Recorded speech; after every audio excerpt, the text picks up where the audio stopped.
I'm going off-grid. I want to build a homestead, grow my own food, live in community, and live a simpler and more meaningful life. I don't see any other way. The current state of the world is cooked. We got hyperinflation, organic food costs as much as a mortgage, people talking to AI like it's their therapist, and digital IDs coming down the pipeline. I want out. So after 20 years of working in corporate America, I'm risking everything, and I'm taking my entire life savings to build a more self-sufficient life for me and my family. The first thing I need is land, but it'll be a miracle if I survive this process, because I almost lost everything before I even bought it. This is the real-time journey of leaving corporate America to build an off-grid community from the ground up, and it almost ended before it even began. With the entire globe as an option, I've been searching for the perfect combination of climate, water, existing community, and overall cost. One place in particular checked all the boxes. That place was eastern Antioquia in Colombia. More specifically, the towns of San Rafael and San Carlos. The region is famous for its rivers, streams, waterfalls, and natural swimming holes. Most properties have their own nacimiento, or in English, an underground spring of the freshest mountain water in the world. Right on the property, pure, clean, and abundant. For anyone dreaming of growing food and building a regenerative community, they know water is life. So with our destination set, we packed our bags and headed to Colombia. And almost immediately, the very first property we looked at, we found it. It had an abundance of land, its own water source, a manageable house that needed a little TLC, and a paved access road throughout the property. For the first time, this vision that had only existed in our minds started to feel real. We weren't just dreaming anymore, and immediately we started the purchase process. So we hired a team of lawyers, started gathering documents, and called our friends to discuss next steps. Building gardens, hosting gatherings, and creating the foundation for the community we've been imagining for years.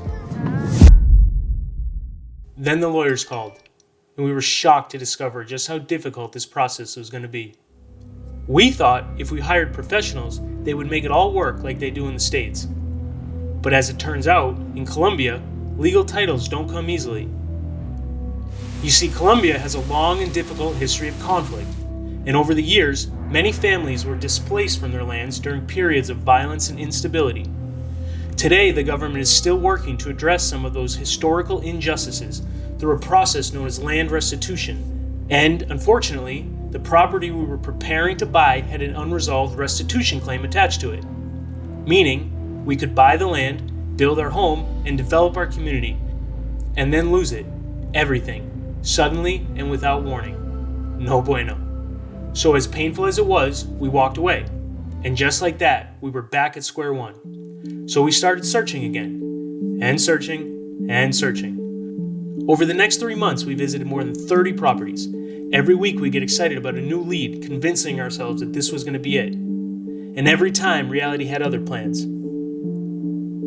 Some properties were buried deep in the jungle, with roads so rough transportation would be a nightmare. Many had houses that were beyond saving, with structures that looked more like demolition projects than homes. Day after day, we traveled through the mountains, spending hours on dirt roads. At a certain point, exhaustion set in. Not to mention, time was running out on our tourist visa. We needed a reset. So we returned to the United States and reassessed our approach. Eventually, we realized something very important. Maybe we were asking the wrong question. Maybe we'd been focused on finding the perfect land. But what if the land isn't the starting point? What if the people come first?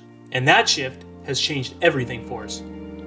In a few weeks, we're headed back to Colombia, not to continue searching the mountains of Antioquia, but to explore an entirely different region along the Caribbean coast, Minca, Santa Marta, Palomino. We're meeting retreat owners, community builders, and people already living the kind of life that we're trying to create. And honestly, we have no idea what this next chapter is going to lead to. But for the first time in months, it feels like we're moving in the right direction. In the next episode, we'll take you with us as we explore Colombia's Caribbean coast and see if the future of our community is waiting there.